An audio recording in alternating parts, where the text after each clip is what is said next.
भद्रक जिला धामनगर निर्वाचन मंडल बहुचर्चित नेता तथा धामनगर पूर्वतन विधायक राजेन्द्र दास किछि दिन तले बीजेडी छाड़ी बीजेपी में मिसिथिले किंतु गत गुरुवार बीजेपी इस्तीफा दे शंख भवन में विधिवत भाव में पुनर्बार विजु जनता दल में मिशिछंती। परे गतकाली विजु जनता दलर सुप्रीमो तथा माननीय मुख्यमंत्री श्रीजुक्त नवीन पट्टनायक को भेट करने सहित 5T अध्यक्ष VK पांडियन को भेटी विभिन्न प्रसंग नहीं आलोचना करथिले बोली राजेन्द्र दास निजर वक्तव्य प्रकाश करछंती। परे गतकाली संध्यारे भुवनेश्वर फेरी विजु जनता दल पक्षरु आयोजित एक विशाल बाइक शोभायात्रा धामनगर छक निकटरू आरंभ कर धामनगर मेडिकल बजार ठारे शेष करा जायतिला।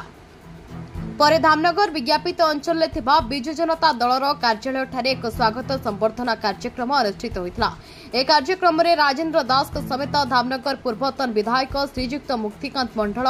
पूर्वतन पंचायत समिति अध्यक्ष श्रीजुक्त अशोक नायक, ब्लॉक सभापति श्रीजुक्त उमेश चंद्र महांती, विधायक प्रार्थी डॉ संजय दास प्रमुख उपस्थित थे। धामनगर शिशिर कुमार स्वाई का रिपोर्ट, सृष्टि न्यूज। आपणक माध्यम कृतज्ञता ज्ञापन करी ओडिशा जनमानसर नेता नवीन पट्टनायक महोदय को एवं कृतज्ञता ज्ञापन करी जे धामनगर अंचल समस्त आदिवासी धामनगर समस्त मोर चाचा चाची को धामनगर माटीर माँ मौसी को धामनगर चाषी परिवार लोक को धामनगर मोर प्रत्येक युवबंधु मो भाई भौणी मन समस्त को आंतरिक अभिनंदन ज्ञापन करी जो भली भाव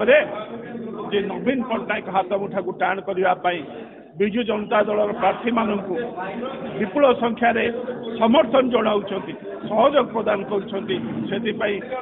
छोटिया सेवक हिसाब से समस्त को आंतरिक धन्यवाद और कृतज्ञता ज्ञापन कर आपण मैंने समस्त जानी जे जोठी 147 सीट रे ग्यारंटी नाई ये 147 सीट रो गोटे सीट को अंधकार रखुंट दीर्घ मास अंधकार रखी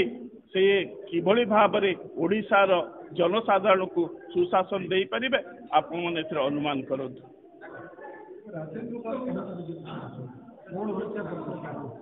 आपण मैंने देखि विगत दिन में स्वाभिमान एवं जे अपव्यवस्था बीजेपी रो जो अपव्यवस्था अच्छी से अपव्यवस्था एभली भाव में संकुचित से अपव्यवस्था को विरोध करी मु भारतीय जनता पार्टी छाड़ी शंख चिन्ह शंख भवन में विजु जनता दल सामिल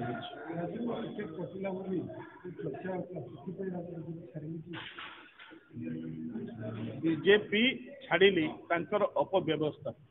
तांकर जो कुशासन से मु बीजेपी छाड़ी कहीं आप देखो जब गोटे राजू सिंड्रोम को से बहुत दिन धरी दीर्घ 1.5-2 वर्ष धरी राजू सिंड्रोम कर गणमाध्यम आप देखि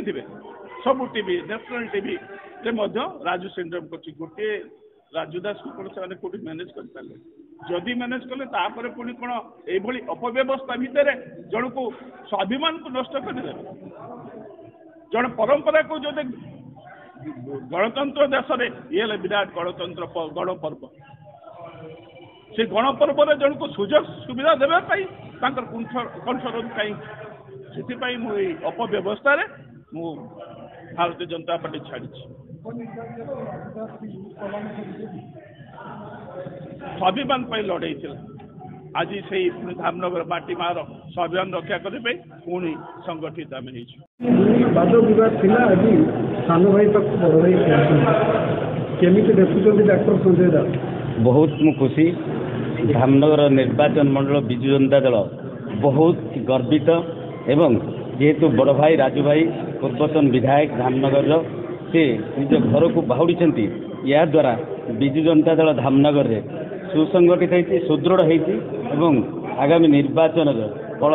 आज सुसंगठित आपण मैंने जानीपारे माननीय मुख्यमंत्री श्रीयुक्त नवीन पट्टनायक 6ठ थर मुख्यमंत्री होती धामनगर निर्वाचन मंडली तथा भद्रक जिलार समस्त विधायक प्रार्थी जीतवे ता संगे संगे सांसद प्रार्थी बहु भोट्रे विजय लाभ करेंगे माननीय मुख्यमंत्री नीति आदर्श अनुप्राणित होती। राजू भाई पूर्वर दल थे पूर्व दल से पूर्व से दल गढ़ी दलर विजु जनता दल अवदान बहुत थिला एवं आज से विजु जनता दल को फेरी